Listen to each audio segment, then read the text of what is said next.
Hello, xin chào tất cả các bạn đã đến với kênh Nấu Ăn Ngon TV. Hôm nay mình sẽ chia sẻ với các bạn cách làm một món bí đỏ rất là ngon để ăn với cơm. Món này thì sẽ phù hợp với cả những người ăn mặn và người ăn chay khi mà các bạn muốn đổi bữa trong gia đình. Bây giờ mình cùng bắt đầu nhé.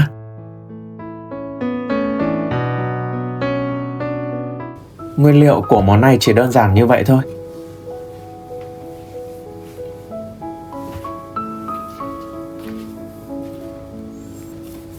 Để làm món này thì các bạn nên chọn loại bí già một chút, thịt bí chắc, không bị xốp hay là nhiều nước.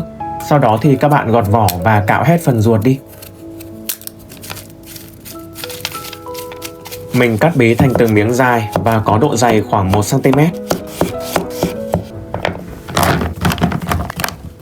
Vài tép tỏi thì mình đập dập và băm nhỏ. Nếu mà các bạn ăn thuần chay thì có thể bỏ qua tỏi cũng được.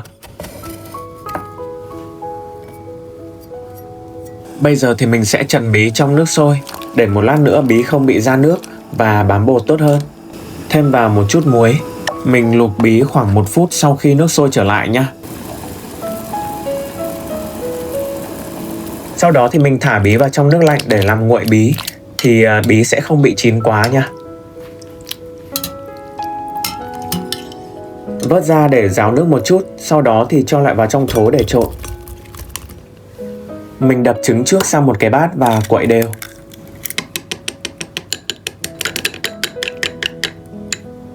Bây giờ mình thêm vào bí là 2 thìa canh đầy bột bắp.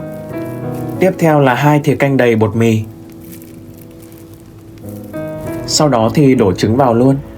Đeo bao tay vào và trộn đều lên. Chúng ta trộn bí làm sao để cho từng miếng bí được bám đều một lớp bột mỏng mà không bị chảy nhá. Nếu trộn mà các bạn thấy bột bị lỏng quá thì có thể cho thêm bột khô vào để trộn tiếp. Đó, bột bám đều như vậy là được. Chuẩn bị một chiếc chảo chống dính và thêm nhiều dầu ăn một chút để chiên bí nha. Và mình sẽ chiên bí trên lửa vừa.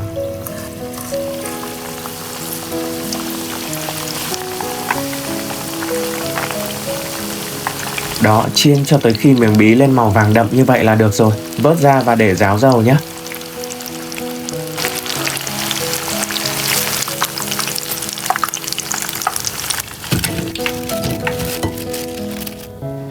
Bây giờ mình sẽ pha phần nước sốt, bao gồm là 1 thìa canh nước mắm. Các bạn ăn chay có thể thay nước mắm bằng nước tương nha.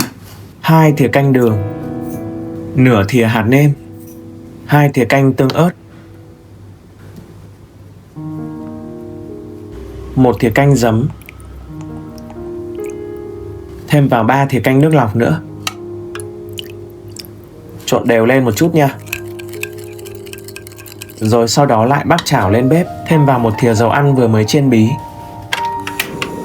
Phi tỏi băm cho thơm lên. Xong thì mình đổ luôn cái phần nước sốt vào. Thêm vào một chút mè nha, các bạn không có thì bỏ qua. Bây giờ mình đảo cho cái phần sốt sôi lên và hơi sệt lại. Xong thì các bạn hãy hạ xuống mức lửa nhỏ nha. Rồi cuối cùng thì mình cho toàn bộ bí đỏ đã chiên vào. Trộn đều lên cho bí bám đều sốt tới khi phần nước sốt cạn hết là được.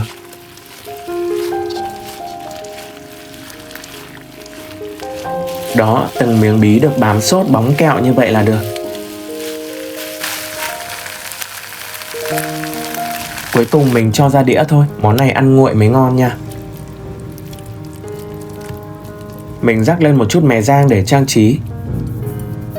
Vậy là mình đã chia sẻ xong cách làm món bí đỏ sốt chua ngọt. Cách làm thì đơn giản nhưng mà hương vị thì rất là ngon và lạ miệng.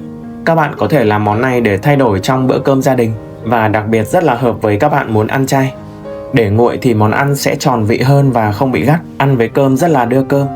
Cảm ơn tất cả các bạn đã quan tâm theo dõi. Nếu thích thì hãy ủng hộ mình bằng cách like và đăng ký kênh. Tạm biệt và hẹn gặp lại các bạn ở những video tiếp theo.